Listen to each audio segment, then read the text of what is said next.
Assalamualaikum warahmatullahi wabarakatuh. Selamat pagi pemirsa Trans 7. Khazanah Ensiklopedia Islam Dunia pagi ini kembali hadir ke hadapan Anda untuk berbagi informasi Islami. Semoga menginspirasi dan menjadi motivasi aktivitas Anda hari ini. Pemirsa Khazanah, mengantarkan jenazah atau mengiringinya merupakan bentuk ibadah yang dijanjikan mendapat pahala sebesar 2 gunung Uhud. Dalam hadis disebutkan dari Abi Hurairah radhiyallahu anhu berkata bahwa Rasulullah sallallahu alaihi wasallam bersabda, siapa yang mengantarkan jenazah seorang muslim dengan iman dan ihtisab hingga menyolatkannya dan selesai penguburannya, sesungguhnya dia akan kembali dengan membawa 2 qiraat. Masing-masing qiraat seperti gunung Uhud. Siapa yang menyolatinya saja kemudian pulang sebelum dikuburkan, sesungguhnya dia pulang membawa 1 qiraat. Hadis riwayat Muslim. Namun ketika mengangkat jenazah, ada anggapan di masyarakat yang menyatakan bila jenazah berat maka hal itu menunjukkan buruknya amalan sang mayit. Sementara bila jenazah yang diangkat terasa ringan, orang-orang menganggapnya sebagai ciri orang baik. Benarkah demikian? Apakah berat dan ringannya jenazah itu menjadi patokan kualitas amalan seseorang? Tidak ada keterangan dalam syariat Islam yang secara tegas menyatakan bahwa berat ringannya seorang jenazah menunjukkan kualitas amalannya. Beratnya jenazah tidak menunjukkan banyaknya dosa yang dia pikul, dan ringannya jenazah juga belum tentu menunjukkan kebaikan amalnya. Dewan Fatwa Arab Saudi pernah ditanya tentang keadaan mayit yang berat dan ringan, apakah menunjukkan kualitas amal perbuatannya. Namun mereka menjawab bahwa hal tersebut tidak ada dasarnya. Kami tidak menemukan faktor penyebab ringan atau beratnya jenazah selain faktor fisik, yaitu kurus atau gemuknya badan si mayit. Adapun anggapan orang bahwa bila ringan menunjukkan kemuliaan si mayit dan bila berat menunjukkan kehinaannya, maka sejauh yang kami tahu tidak ada dasarnya dalam agama yang suci ini. Namun, ada sebuah pernyataan menarik dari ahli fiqih angkatan akhir yang mengindikasikan adanya korelasi antara berat ringannya jenazah dengan kualitas amalnya. Abu Ali An-Najjad pernah ditanya tentang ringannya jenazah saat diusung, maka dia menjawab, jika ringan maka dia mati syahid, karena orang yang mati syahid sebenarnya masih hidup. Sementara orang yang masih hidup lebih ringan daripada orang yang sudah mati.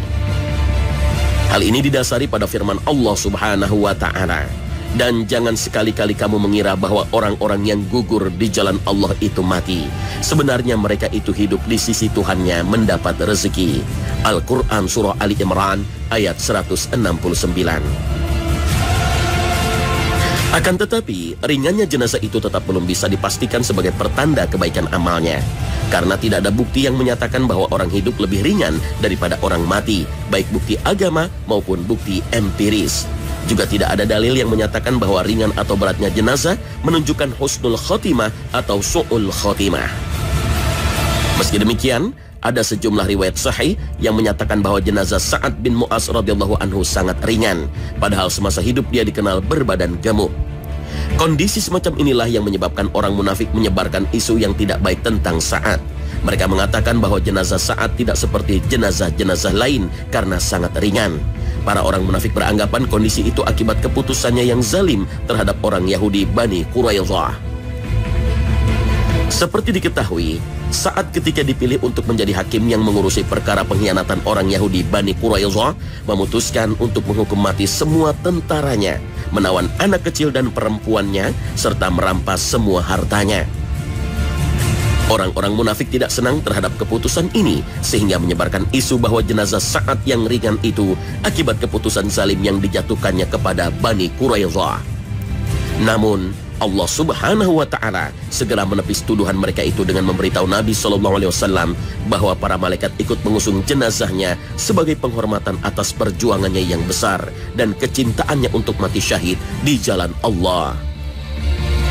Anas bin Malik radhiyallahu anhu mengisahkan, ketika jenazah Sa'ad bin Mu'az diusung, orang-orang munafik berkata, ringan sekali jenazahnya ini pasti gara-gara keputusan yang dijatuhkannya kepada Bani Quraidah. Kata-kata mereka itu segera sampai kepada Nabi SAW. Maka beliau pun bersabda, para malaikat ikut mengusungnya. Hadis riwayat Tirmizi. Namun demikian muncul pertanyaan, apakah keadaan saat yang ringan jenazahnya ini berlaku umum bagi semua orang yang mati syahid? Tidak ada riwayat yang menyebutkan orang yang mati syahid jenazahnya akan ringan. Bila ukurannya mati syahid, maka banyak sekali sahabat Nabi yang mati syahid. Bahkan ada yang menurut ukuran manusia lebih soleh, lebih alim, dan lebih bertakwa daripada Sa'ad. Namun tidak ada satu riwayat pun yang menjelaskan bobot jenazahnya. Jika demikian keadaannya, maka diduga kuat bobot jenazah mereka itu normal-normal saja seperti jenazah lain pada umumnya. Bila gemuk maka berat, dan bila kurus maka ringan. Jika demikian, apakah kejadian yang dialami Sa'ad bin Mu'az radhiyallahu anhu itu tidak mungkin terulang lagi kepada orang lain? Keadaan jenazah seperti Sa'ad bin Mu'az radhiyallahu anhu yang berbadan gemuk dan dikabarkan ringan ketika diangkat jenazahnya bisa saja terjadi lagi pada orang lain. Tidak ada yang mustahil jika Allah menghendaki. Al-Quran juga menegaskan tentang adanya orang yang pada saat meregang nyawa mendapatkan bisyarah atau kabar gembira dari para malaikat bahwa dia telah diridhoi Allah dan berhak mendapat kemuliaan. Allah Subhanahu wa Ta'ala berfirman, sesungguhnya orang-orang yang mengatakan Tuhan kami adalah Allah, kemudian mereka meneguhkan pendirian mereka, maka malaikat akan turun kepada mereka dengan mengatakan, janganlah kamu takut dan janganlah merasa sedih, dan gembirakanlah mereka dengan jannah yang telah dijanjikan Allah kepadamu. Al-Quran Surah Fussilat ayat 30. Syekh Abdurrahman As-Sa'di dalam tafsirnya mengatakan, ini adalah tanda yang dialami oleh seorang mukmin saat menghadapi sakaratul maut. Anas bin Malik radhiyallahu anhu juga pernah menuturkan bahwa Nabi SAW bersabda, barang siapa senang bertemu dengan Allah, maka Allah senang bertemu dengannya. Dan barang siapa tidak senang bertemu dengan Allah, maka Allah tidak senang bertemu dengannya. Para sahabat bertanya, wahai Rasulullah, kami semua tidak menyukai kematian. Rasulullah SAW bersabda, bukan itu yang aku maksud. Namun seorang yang beriman apabila menghadapi sakaratul maut, maka seorang pemberi kabar gembira utusan Allah datang menghampirinya seraya menunjukkan tempat kembalinya, hingga tidak ada sesuatu yang lebih dia sukai kecuali bertemu dengan Allah. Lalu Allah pun suka bertemu dengannya. Adapun orang yang banyak berbuat dosa atau orang kafir, apabila telah menghadapi sakaratul maut, maka datang seseorang dengan menunjukkan tempat kembalinya yang buruk atau apa yang akan dijumpainya berupa keburukan, maka itu membuatnya tidak suka bertemu Allah, hingga Allah pun tidak suka bertemu dengannya. Hadis riwayat Ahmad. Mudah-mudahan saat dijemput oleh maut nanti, kita semua dikunjungi para malaikat yang menyampaikan kabar gembira tentang keridhaan Allah, dan setelah itu mereka mengiringi dan ikut memikul jenazah kita. Amin ya rabbal alamin. Bobot yang berat belum tentu menjadi pertanda buruknya kualitas amal seorang jenazah. Sebaliknya, orang yang baik belum tentu jenazahnya akan menjadi ringan saat diangkat. Namun ada beberapa gejala fisik yang secara tegas disebut sebagai pertanda husnul khotimah. Salah satunya adalah keluar keringat pada bagian dahi. Hal ini seperti disebutkan dalam sebuah hadis yang dituturkan oleh Buraidah bin Hasib.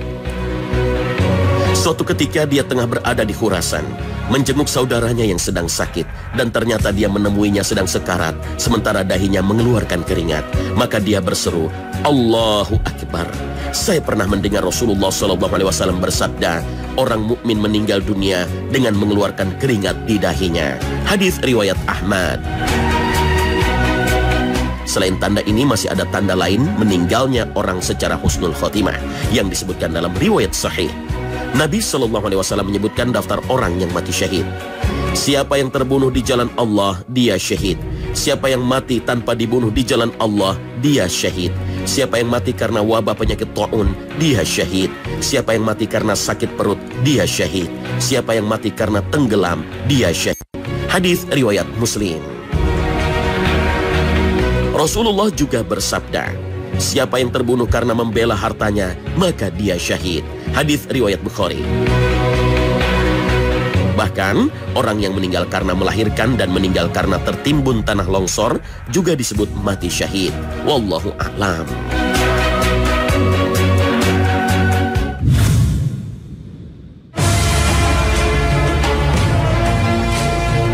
Pemirsa Khazanah, fenomena yang terjadi di masyarakat ketika membawa jenazah ke kuburan dengan keranda, biasanya keranda tersebut ditutupi oleh kain berwarna hijau. Kemudian ada yang memayungi bagian kepala dari sang mayit.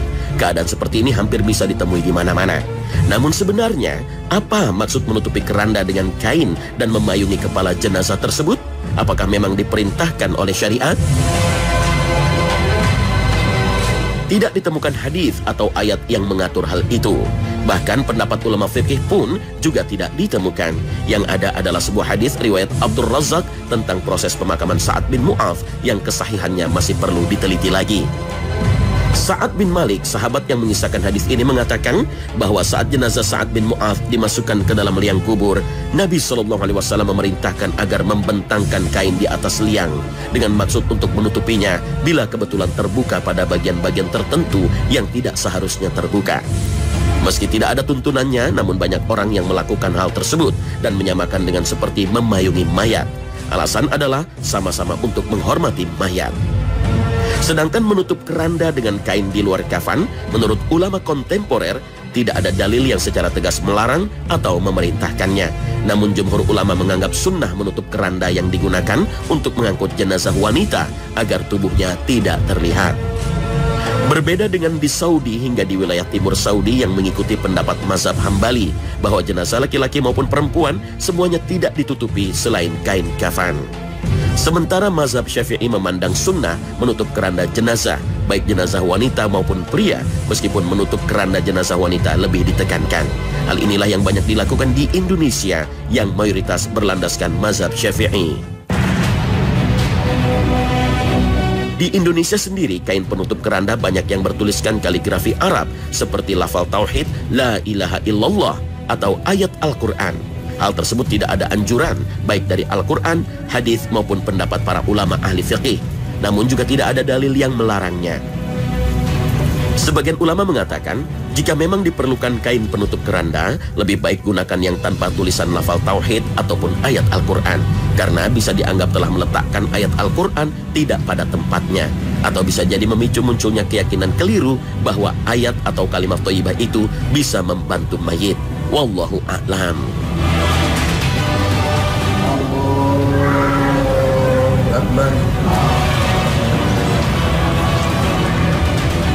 Islam memerintahkan umatnya untuk menghormati mayat karena manusia memiliki kedudukan mulia di sisi Allah sebagai khalifah di muka bumi sebagaimana ditegaskan dalam Al-Quran. Dan ingatlah tatkala Tuhan engkau berkata kepada malaikat, sesungguhnya aku hendak menjadikan di bumi seorang khalifah. Al-Quran surah Al-Baqarah ayat 30. Predikat khalifah ini tidak hilang dengan kematian, sehingga jenazah manusia tidak sama dengan bangkai binatang. Meski sudah tidak bernyawa, manusia tetap harus dihormati. Perlakuan terhadap jenazah dipandang sama dengan memperlakukannya ketika masih hidup. Dalam sebuah hadis ditegaskan bahwa memecah tulang mayit sama dengan memecahkannya pada waktu masih hidup. Hadis riwayat Abu Daud. Jabir bin Abdullah radhiyallahu anhu berkisah bagaimana Nabi SAW menghormati jenazah walaupun bukan dari golongan muslim. Iringan jenazah melewati kami. Lalu Nabi berdiri karenanya dan kami pun berdiri. Kami bertanya, wahai Rasulullah, jenazah itu adalah jenazah orang Yahudi. Beliau bersabda, jika kamu melihat jenazah, maka berdirilah. Hadis riwayat Bukhari. Saat seseorang itu meninggal, entah itu orang baik atau bukan, maka harus segera dikuburkan. Jika dia meninggal di pagi hari, hendaknya sore hari sudah dikuburkan. Paling lambat besok pagi. Bahkan untuk menghormati mayit, Rasulullah pun mengutus untuk mempercepat proses pemakaman jenazah. Abu Hurairah radhiyallahu anhu menuturkan bahwa Nabi SAW bersabda, percepatlah pengurusan jenazah, karena jika jenazah itu baik, maka sudah sepantasnya kalian mempercepatnya menuju kebaikan. Dan kalau tidak demikian, tidak baik, maka itu adalah beban keburukan yang kalian lepas dari leher-leher kalian. Hadis riwayat Bukhari dan Muslim.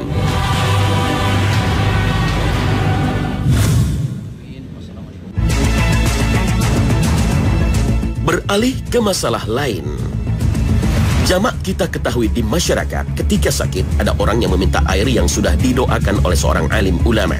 Banyak orang minum air yang dibacakan surah Al-Fatihah atau surat-surat tertentu dalam Al-Quran dengan harapan segera sembuh dari penyakitnya. Namun bagaimana syariat memandang hal ini? Bolehkah? Apakah ada unsur syirik dalam hal ini? Nah pemirsa, jangan kemana-mana. Khazanah akan segera kembali setelah yang satu ini.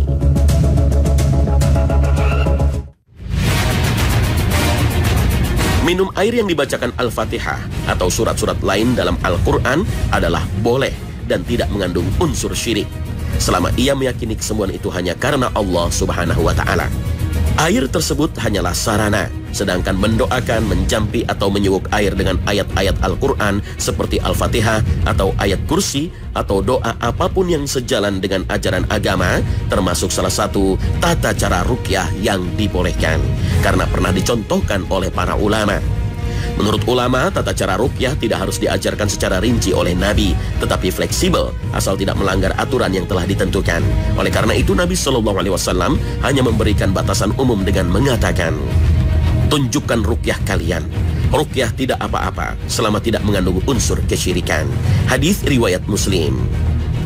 Syekh Ibnu Utsaimin pernah ditanya tentang mengobati orang sakit dengan cara membacakan Al-Quran pada air lalu diminumkan kepadanya, atau membacakan Al-Quran pada minyak lalu dioleskan kepadanya, dan juga membacakan Al-Quran pada cangkir yang bertuliskan ayat kursi lalu dituangi air dan diminumkan kepada si pasien. Apakah semua itu ada contohnya dalam sunnah Nabi? Maka jawab beliau bahwa menuliskan ayat Al-Quran pada secari kertas lalu dimasukkan ke dalam air lalu diminumkan kepada orang sakit, atau menuliskan ayat Al-Quran pada wadah secara langsung kemudian dituangi air, diaduk lalu diminumkan pada orang sakit, atau meniupkan ayat Al-Quran ke dalam air, memang belum pernah ditemukan contohnya dalam sunnah Nabi Muhammad SAW. Tetapi hal tersebut biasa diamalkan oleh kaum muslimin dari generasi salaf atau terdahulu dan terbukti manjur. Dari sini Ibnu Utsaimin menegaskan bahwa amalan seperti ini tidak apa-apa dilakukan untuk mengobati orang sakit. Salah seorang ulama generasi terdahulu yang biasa mengamalkan hal ini adalah Ahmad bin Hanbal, pendiri mazhab Hambali. Dalam kitab Al-Adab Asy-Syar'iyyah disebutkan bahwa Saleh, putra Imam Ahmad Ibnu Hanbal, pernah mengatakan, setiap kali saya sakit, seringkali ayahku mengambil bejana berisi air lalu membacainya, kemudian menyuruhku untuk meminum sebagiannya, serta membasuh muka dan kedua tanganku dengan sisanya. Dalam kesempatan lain, Abdullah putra Imam Ahmad yang lain juga menceritakan bahwa dia pernah melihat ayahnya membaca ta'awuz dan ayat Al-Quran pada air, lalu meminum dan mengguyurkannya pada dirinya. Selain Imam Ahmad, Ibnul Qayyim rahimahullah juga pernah bercerita bahwa dirinya pernah berobat dengan meminum air Zam-Zam yang dibacakan surah Al-Fatihah beberapa kali. Waktu itu beliau sedang berada di Mekah dan jatuh sakit dan tidak menemukan obat atau dokter. Maka beliau mengambil air Zam-Zam dan membacakannya surah Al-Fatihah beberapa kali. Kemudian meminumnya dan ternyata dia sembuh total.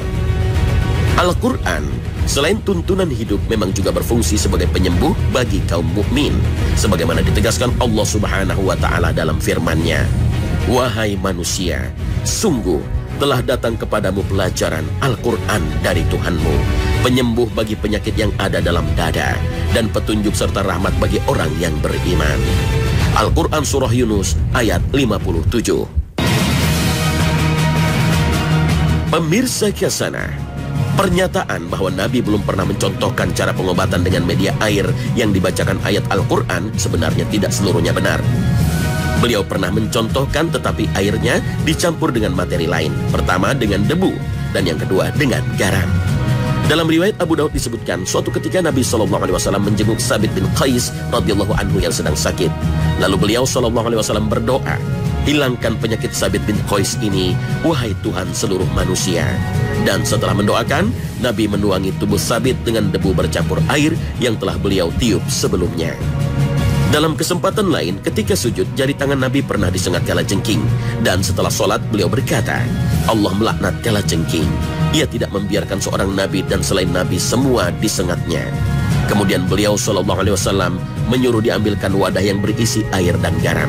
Lalu diletakkannya bagian yang tersengat kalajengking di dalam wadah yang berisi larutan air dan garam tersebut, seraya membaca Qul huwallahu ahad, Qul a'udzu birabbil falaq, dan Qul a'udzu birabbin nas, hingga rasa sakitnya reda. Hadis riwayat Ibnu Abi Syaibah.